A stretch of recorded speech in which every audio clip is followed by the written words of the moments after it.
అందరికీ నమస్కారం. అప్పులు తీరాలంటే ఏం చేయాలి? ఏ మంత్రాలు జపించాలి? ఏ దేవుణ్ణి జపించాలి? ఏ పరిహారం చేసుకోవాలి? ఒక క్షణం గమనించండి. అసలు అప్పులు ఎందుకు చేయాలి? అంటే ఏదో ప్రాణాంతకాలైనటువంటి అవసరాలు వస్తే అప్పులు చేస్తాం. కానీ విలాసాల కోసం, విహారాల కోసం అనే మాట ఎందుకు వాడుతున్నా అంటే, అప్పు చేసి తీర్థయాత్ర చేస్తే, అంటే దేవతాలయానికి వెళ్ళినప్పటికీ కూడా విహారం అంటే తిరగటంలోని భాగమే కదా ఇదంతా కూడా. అప్పు చేసి తీర్థయాత్ర చేస్తే ఆ తీర్థయాత్ర ఫలంలో మనకు అప్పిచ్చిన వ్యక్తికి కూడా వాటా వెళ్తుంది. ఇది గమనించండి. అంటే పూర్తిగా తీర్థయాత్ర ఫలం మనకి రాదు కనుక అప్పులు చేసి యాత్రలు చేయటం తప్పు. ఇలాంటి వాటికి కొన్నిటికి మనం ఖచ్చితంగా అప్పులు చేయటం ఆపేయాల్సిందే. అనవసరమైన విలాసాలకు కానీ, అనవసరమైన పటాటోపాలకి, ఆడంబరాలకి కానీ అప్పులు చేయకండి. అనవసరంగా మన పోయి మనమే తవ్వుకుని మనమే దాంట్లో పట్టడం ఎందుకు? అప్పులు అనేవి పెద్ద ఊబి. నెమ్మదిగా అది అప్పు అసలు కంటే వడ్డీలు పెరిగిపోయి, చక్రవడ్డీలు, అన్ని రకాల వడ్డీలు పెరిగిపోయి మనల్ని ముంచేసేటటువంటి ఒక చీకటి బావి. కనుక ఎప్పుడు కూడా అప్పుల జోలికి వెళ్ళకండి. అప్పులు ఎగ్గొట్టకండి కూడా. తప్పు చేస్తే తీరాల్సిందే, అది మర్చిపోకండి. ఎందుకు ఈ మాట అనాల్సి వస్తుందంటే, నేను అప్పులు తీర్చకుండా కనుక మనం ఏ విధంగా అయినా మరణించినా తప్పించుకుని తెలివిగా వాడికి అప్పు బాగా ఎగ్గొట్టాం కదా, మనం ఎంత తెలివిగల వాళ్ళం కదా అని అనుకుంటారే. దీనికి 10 తర్వాత జన్మల్లో అయినా మీరు తీరవలసిందే.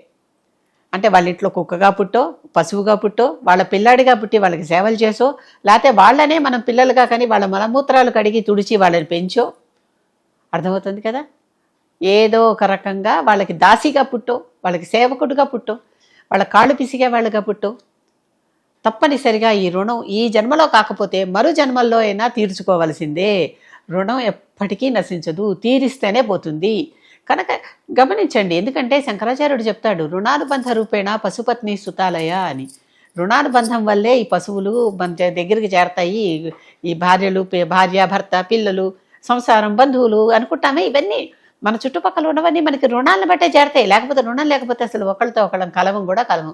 ఆ రుణాలను బట్టే కలుస్తూ ఉంటాం. ఎవరో మన అప్పు ఎగ్గొట్టేసి ఎంత బాగా ఎగ్గొట్టాను కదా అని ఉబ్బి తబ్బిబ్బైపోయేవాళ్ళు, మహదానంద పడిపోయేవాళ్ళు, సంతోషపడిపోయేవాళ్ళు. గమనించండి, ఈ అప్పు ఇప్పుడు కాకపోతే ఇంకొకసారైనా వాళ్ళ కాళ్ళు నాకైనా సరే తీర్చుకోవాల్సి వస్తుంది. అది మర్చిపోకండి. కనుక ఈ రకమైనటువంటి బాధలు ఉంటాయి కనుక అనవసరంగా అప్పులు చేయకండి. అప్పులు చేశాక దాన్ని తీర్చాల్సిందే. కష్టపడైనా సరే తీర్చాల్సిందే. తీర్చకపోతే మీకు దాని నుంచి పరిహారం లేదు. పరిహారం ఏమిటి అని అడుగుతున్నారు. తీర్చటమే పరిహారం. ఇంకా దేవత కాళ్ళు పట్టుకుని నా వల్ల కావటం లేదు, అమ్మ దేవత నాకు ఎలాగోలాగా అప్పు చేసిన డబ్బు తీరేలాగా నాకు సహాయం చెయ్యి అని దేవత కాళ్ళు పట్టుకోవటం. అంతే కదా. ఏ దేవతనైనా మనం అవసరాల కొద్దీ ప్రార్థిస్తామని చెప్పుకున్నాం కదా. కనుక ఇటువంటి వాటిల్లో మన దగ్గర ఆపదుద్ధారక స్తోత్రాలు ఉన్నాయి, రుణ విమోచన స్తోత్రాలు ఉన్నాయి. మీరు రుణ విమోచన స్తోత్రాలు అని ఇంటర్నెట్లో కానీ ఏదైనా పూజా పుస్తకాల్లో కానీ సెర్చ్ చేస్తే చక్కగా అంగారక రుణ విమోచన స్తోత్రం, గణపతి రుణ విమోచన స్తోత్రాలు ఇలాంటివి కనిపిస్తాయి. కనుక ఆ రుణ విమోచన స్తోత్రాలు చదువుకోండి, రోజు పారాయణ చేయండి. ఆ దేవత మీకు సహాయం చేసి మీ రుణం తీరేలాగా చేస్తుంది. అంటే ఏదో రకంగా మీ చేత పని చేయించో, వాళ్ళకి మీరు వెళ్ళి కాస్త కట్టుబడి వాళ్ళకి ఉచితంగా పని చేసి పెట్టి అప్పు తీర్చుకోవటమో, లేకపోతే ఇంకెక్కడైనా పనిచేసి డబ్బు సంపాదించి అది వాళ్ళకి అప్పు తీర్చటము, ఇలాంటివి చేస్తారనమాట.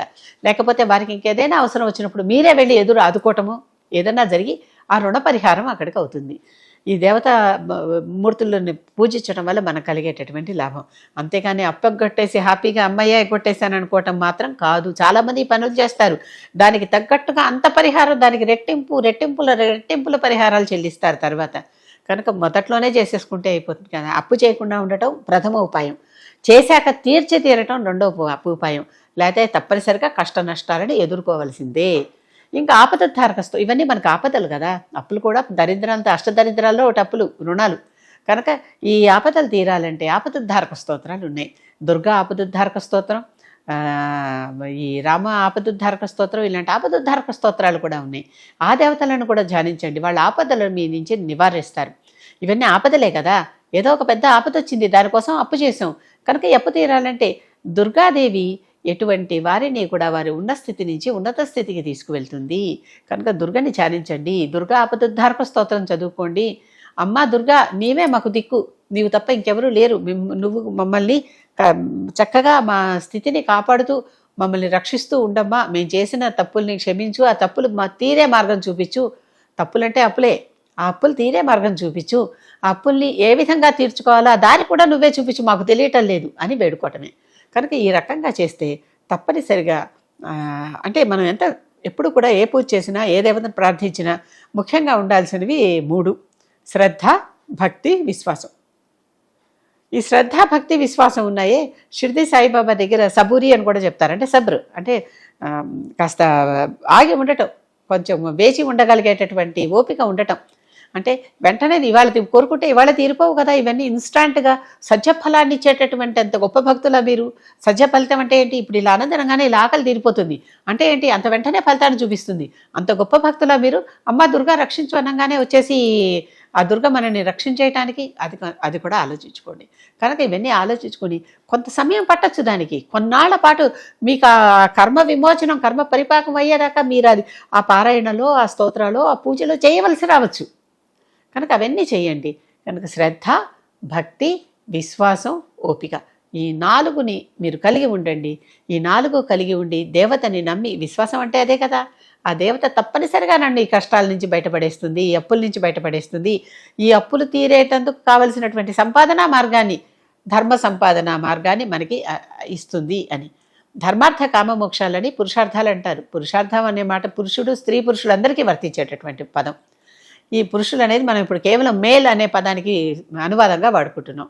సంస్కృత పదాలకి సరైన అనువాదాలు మన దగ్గర ఇంగ్లీష్లో లేవు. కనుక కొన్ని పదాలు మనకి విపరీతంగా కూడా అనిపిస్తూ ఉంటాయి, కేవలం పురుషులకేనా అన్నట్టుగా. అది కేవలం పురుషులకు కాదు, అందరికీ, ప్రాణులందరికీ అని అర్థం. ఈ ధర్మార్థ కామ మోక్షాలు మనకేం చెప్తాయంటే ధర్మంగా అర్థాన్ని ఆర్జించాలి. అర్థం అంటే డబ్బు. ఈ అర్థంతో, ధర్మార్థంతో అంటే ధర్మంగా ఆర్జించినటువంటి అర్థంతో కామం అంటే మన కోరికలు తీర్చుకోవాలి. కామం అంటే సెక్స్ అనే అర్థం కూడా తప్పు. కామం అంటే కోరిక. కనుక కోరికను తీర్చుకోవాలి. ఈ 3 చేస్తే మీకు మోక్షం అనేటటువంటి 4వ దానికి ఎలిజిబిలిటీ వస్తుంది. అప్పుడు ఈ మోక్షాన్ని మీరు పొందగలరాలి. ఈ 3 చేస్తే ఎలిజిబిలిటీనే, అంటే మోక్షాన్ని కోరుకునేటటువంటి అర్హత వస్తుంది. అది తీరుతుందా లేదా మన మిగిలిన ప్రవర్తన మీద ఆధారపడి ఉంటుంది, మన యోగ్యత మీద ఆధారపడి ఉంటుంది, మన పాత ప్రారంధాల మీద ఆధారపడి ఉంటుంది, మన ఈ జన్మల క్రియాకర్మాల మీద ఆధారపడి ఉంటుంది. కనుక మోక్షం అనేది అందరికీ దక్కేది కాదు. అంతేకాదు వివాహ తంతువుల్లో కూడా ఒకటి మీరు గమనిస్తే ధర్మార్థ కామములందు అంటే నాతి చరామి అని వరుడు వాగ్దానం చేస్తాడు. మోక్షం కూడా ఈ మధ్య కల్పిస్తున్నారు అందరూ, తప్పు. మోక్షం ఎవరిది వారిదే, ఎవరి దారి వారిదే. మోక్షం అనేది ఎవరు వారు చూసుకోవాల్సిందే, ఎవరి పంథ వారిదే, ఎవరి మార్గం వారిదే, వారు చూసుకోవాల్సిందే. భర్తకు మోక్షం వచ్చిందని భార్యకు రాదు, భార్యకు మోక్షం వచ్చిందని భర్తకు రాదు. చాలాసార్లు మీరు చూసుంటారు, భార్యాభర్తలు ఇద్దరిలో ఏకంగా మోక్షం వచ్చి వెళ్ళిన వారు ఎక్కడో ఒకరు అరుదుగా కనిపిస్తారు మనకి, ఇద్దరు కనిపించరు అలాగా. భర్త కోసం పైనుంచి విమానం వస్తే ఆ విమానం ఎక్కలేకపోయింది తుకారం భార్య, ఆ తుకారం ఒక్కరే ఎక్కి వెళ్ళగలిగాడు. అంటే ఆయన మోక్ష మార్గం వేరే, ఆవిడ మోక్ష మార్గం వేరే, అంతే. కనుక ఒక్కసారి ఇలాంటివన్నీ గమనించి చూడండి. మోక్షానికి వెళ్ళాలని, స్వర్గాన్ని వందితో వెళ్ళాలని పంచపాండవులు బయలుదేరి వెళ్ళారు. వారికి మరి దక్కిందా? ఒక్కడే వెళ్ళగలిగాడు, ఒక్క ధర్మరాజు ఒక్కడే వెళ్ళగలిగాడు. ఒకరి తర్వాత ఒకరు, 4 తమ్ములు, భార్య అందరూ పడిపోయారు కదా. ఇవన్నీ ఆలోచించుకోండి. కనుక ధర్మార్జనతోనే మన అప్పులు తీరాలి. అప్పుడు మాత్రమే మనకి దీని నుంచి ముక్తి లభిస్తుంది. అప్పుల వలయం నుంచి మనకి పరిహారం లభిస్తుంది, మోక్షం లభిస్తుంది. మోక్షం అంటే మరి ఆ మోక్షం కాదు, అప్పుల నుంచి బయటపడటం అనేటటువంటి మోక్షం, అది లభిస్తుంది. కనుక ధర్మార్జన ద్వారా తీర్పించమ్మా, తీర్పించు స్వామి అని దేవుణ్ణి వేడుకోవటం దానికి అన్నిటికీ సరి అయిన ఉపాయం. కనుక రుణ విమోచన స్తోత్రాలు చదువుకోండి, ఆపదుద్ధారక స్తోత్రాలు చదువుకోండి. ఇది సంగతి.